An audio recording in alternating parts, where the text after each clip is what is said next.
Hello! Well, everyone else has had their say about Superman killing Zod in Man of Steel, so it's about time I had my say. Now, yesterday I spoke about it on my Facebook group, Superman is the Greatest. You can check it out over there. My name's Mick Meanus on Facebook, Geektastic555 on Twitter. Enough of the plug. Right, what are you people getting your knickers in a twist about? Traditionally, yes, Superman's not a killer. He's not an anti-hero. He doesn't kill people. We see a lot of characters out there in storytelling where they have a gun and they're quite happy not to aim for the leg and aim for the heart, and just Bond, with his license to kill, has done it ever since I was a kid. Batman doesn't go out to kill people, but if it happens, it happens. Superman's always been a hero where he just can't handle losing one person. He must save everyone, including his enemy. That's who Superman's always been, and I understand that. So we look at Man of Steel and what happened, and within the story he had no choice.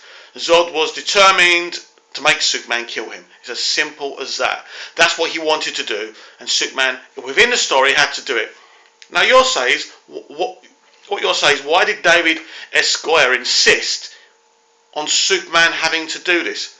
First of all, obviously, it's a compelling thing to see, not just seeing Superman do it, not for the very first time, because there's been a couple of issues in the comics before where he has killed people. I think he may have even killed Zod before in the comics. But the point is, he didn't have. But people are saying, why did David S. Goyer insist on this happening? As I say, it's very dramatic, especially after he kills him, when you see how devastated Superman is for having to do it. My idea really is, for why he wanted to do it, was not just to see this devastating, compelling piece of drama, but to give Superman a reason never to want to kill again, to be desperate not to kill again, because he actually knows now what it's like to take a life. He's not going to want to do it again. That's what I believe he's going with this. I also believe in the sequel to Man of Steel, there are going to be people attacking Superman verbally over what happened with Zod and all the lives lost and all the devastation. I think that's part of the reason why they made that devastation happen. A lot of people said there's too much devastation, there's too much going on, falling down. But I think with the characters within the story will want to bring Superman to account for that as well. So I think they're very clever. He's a very clever writer, David S. Goyer, and Christopher Nolan. They're actually sowing seeds in for the sequel, as far as I'm concerned. Now let's talk about how I feel about Superman killing Zod. I'm not offended. I'm not upset. I think it was a compelling piece of storytelling. As simple as that. Yes, in most versions, live action versions, and most versions of the comics, he is not a killer. He would not kill. Put in this position, he would have done. Even in the comics, even in Smallville, even in any version. Now, we saw an episode of Smallville, Legion, where the Legion come to Earth, and Brainiac is in Chloe. And everyone is telling Clark he has to kill Chloe to kill Brainiac. That's the only way to stop her, or him, or whatever you want to say. Throughout that episode, Clark stays strong with his head held up high, saying, he refuses to kill Chloe. He tells the Legion there's other ways of doing things. You could always find a way out of killing, out of not having to kill. And that was fantastic, and that was really gripping, and that's great. So we've seen it done, and that was done really well, by the way. But we are now, Superman is under a lot of pressure, not within the film or within the story, but within Warner Brothers, within his status with other superhero movies. This superhero movie had to make big buck, and it had to go the way the people who were going to go and watch it wanted it to go. And like it or lump it, people do want to see dark, people do want to see compelling story, and they want to see the character put in uncomfortable positions. That's the way it's going now. We are not in 1978 anymore. Yeah, what we saw in 78 with Superman the movie was beautiful, and I still love that movie. But you can't get away with that anymore.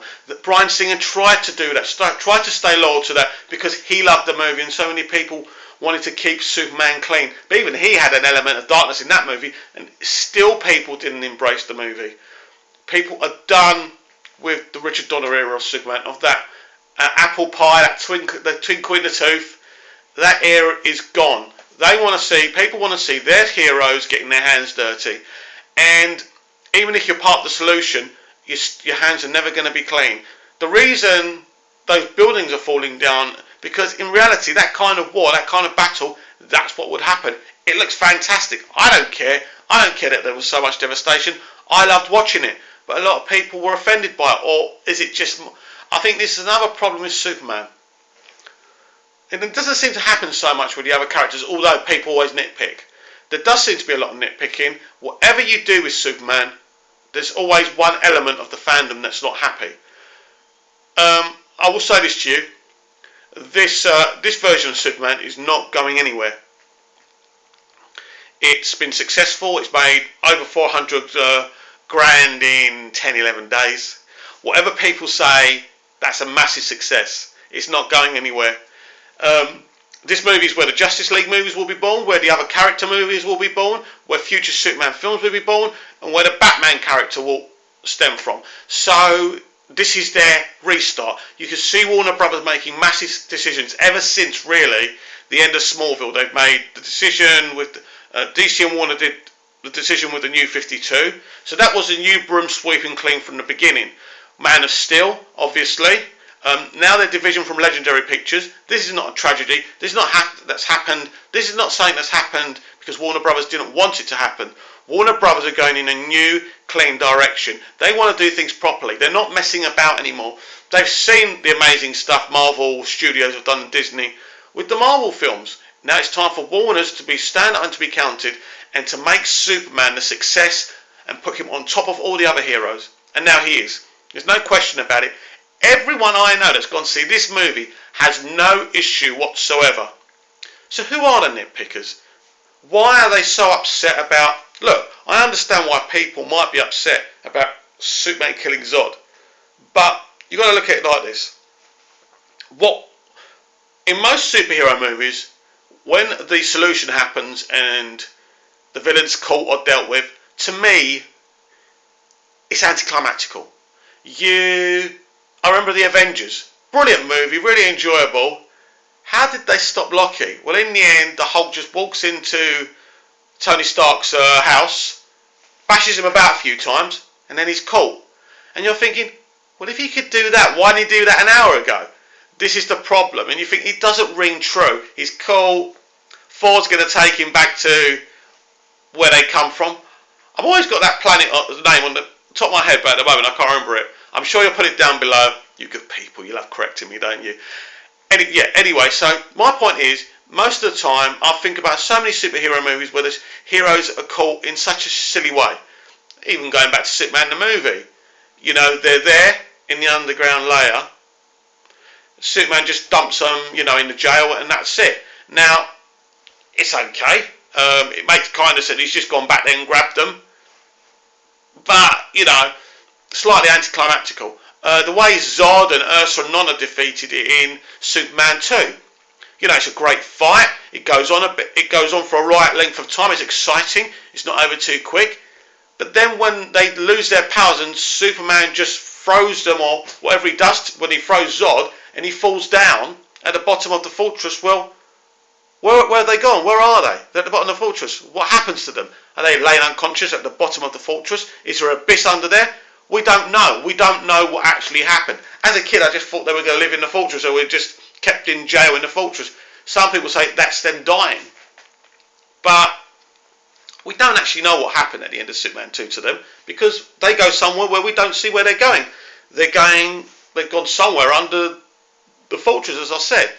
So again, Superman 3. Superman 3 wasn't a bad ending to a point, because everything goes to hell in the way. Ross the boss and Blondie, the sister, and the sister are just in the cave, and as Superman says to Gus Gorman, they'll probably be cool. That's kind of still a bit anticlimactical, but you know what I mean. So basically what I'm saying is, with a lot of these superhero movies, the way the villains are dealt with in the end is kind of, you just sit and you think, after all that, do you know what I mean?